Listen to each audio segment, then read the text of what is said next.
everyone, welcome back to another video. Today we're taking a look at an older episode 3 set. This one is called the Wookiee Attack. It came out in the original episode 3 line, and it's pretty unique. It is set 7258 with 366 pieces and what they consider to be 5 minifigures. Originally this retailed for $30 in store, but now if you want it brand new in package, you're going to be paying about $186 or used $74. I got this set used and I did pay a little bit under the $74. I paid about $65 for this. And it was definitely has been on my list for quite a while. Ever since I got the Wookiee Catamaran, I really wanted this set to go with it because we have 2 Kashyyyk based sets. Actually, we have a little bit more than that because the Turbo Tank in the line, they kind of consider to be based in Kashyyyk as well as the Clone Scout Walker. As you can see, here's the instructions and it's all part of the Kashyyyk landscape. And then everything else is space related for the most part, with the exception of a couple smaller sets. And so it's really interesting. They tied their really big line into Kashyyyk, and I love that because they've never really done that since. And so now I have almost this entire 2005 episode 3 wave complete, minus I still need the Turbo Tank and then the Duel on Mustafar, which are, of course, probably the 2 most expensive, or at least the Turbo Tank is the most expensive set in this wave, but maybe all in due time. But for now, this is what we have to review, and it's pretty interesting. There's some cool little features, and this was quite an interesting build, so let's get right into it. Taking a look at the minifigures, and we get 2, I think what they consider Wookiee warriors, the old school ones, and you get 2 of them. They're the exact same, and this also came out in the Wookiee Catamaran, and that's the only time you do see these characters. I do like that they're different from Chewbacca, but they're a little bit outdated now because they have the new Wookiee mold design. Still though, it is nice to see the paint detailing on the belts and the lips, the nose, the hat, and then on the back as well. They kind of look like they're going to war. And so you do get 2 of these guys, which is pretty unique. Of course, it's the main draw to this set for me when I was a kid was I love Wookiees, so I always really wanted those minifigures.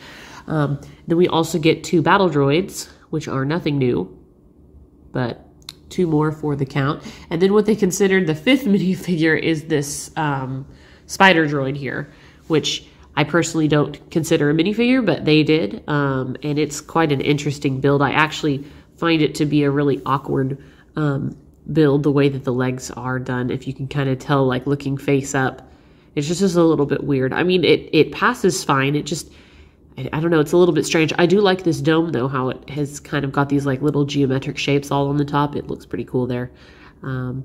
Yeah, I mean, a nice extra build, another enemy to help with the bad guys, with the separatists in this, if you will, or the Battle Droid Trade Federation.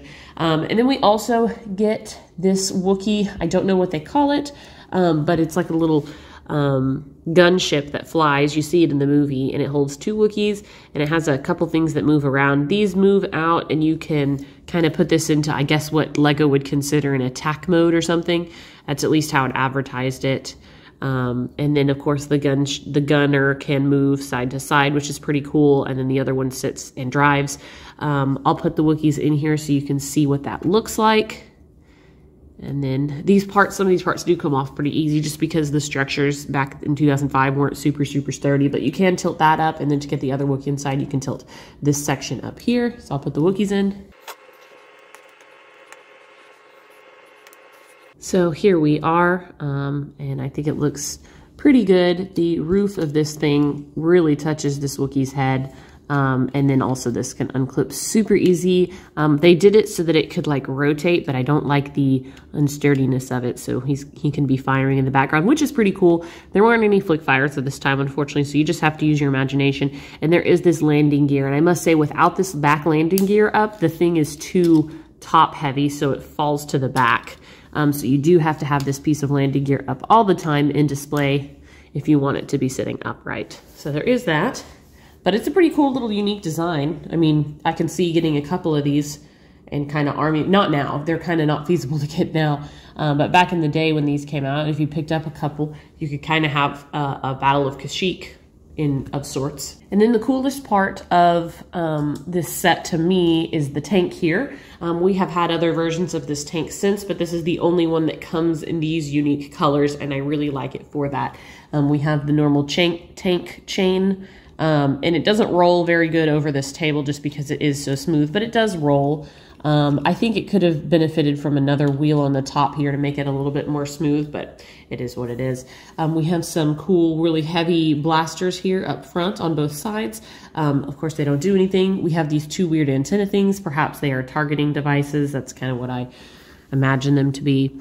Just some decoration here on the side, and then these to kind of help even out the tank and keep it level. The way you build it is really weird because you actually, this pulls back, which I think is really cool. It allows a figure to go inside. But initially when you built it, it had it like in this stance, and I'm like, I really don't remember this section being so open. And then I saw at the end of the instructions, you pull it forward, and I'm like, oh, okay, so I'm dumb. But you can put a minifigure inside, so you can stick a battle droid in, and I do like that aspect. They really thought that every vehicle needed a pilot. Oops, if I can get him in there. So he sits super well. That special chair works really good for battle droids and General Grievous, and then you can just fold him back up. And he's closed off, and the tank itself looks pretty good. You can kind of see him through the crack there that he's driving, but I do like it. I like that you are able to put a character in this tank, even though you don't really see him. I think that's pretty cool. And overall, I think this is a really unique set. I really like the weird color on the paneling for the tank. I think it's very unique. And then the sand blue and navy blue, I think, are just not used anymore in this way. So I always just pin it to being some older Lego sets. So I really like that aspect. And of course it's Wookiees, so I love it. So to me, this set was very appealing. And I am super happy to have gotten it. I would love for them to redo a set like this in the future. I don't know if they ever will touch base on this side of episode 3 again, but it'd be really, really cool in my opinion. And anyways, guys, just let me know what you think in the comments below. And I hope you did enjoy this video. Until next time, I will see you guys later.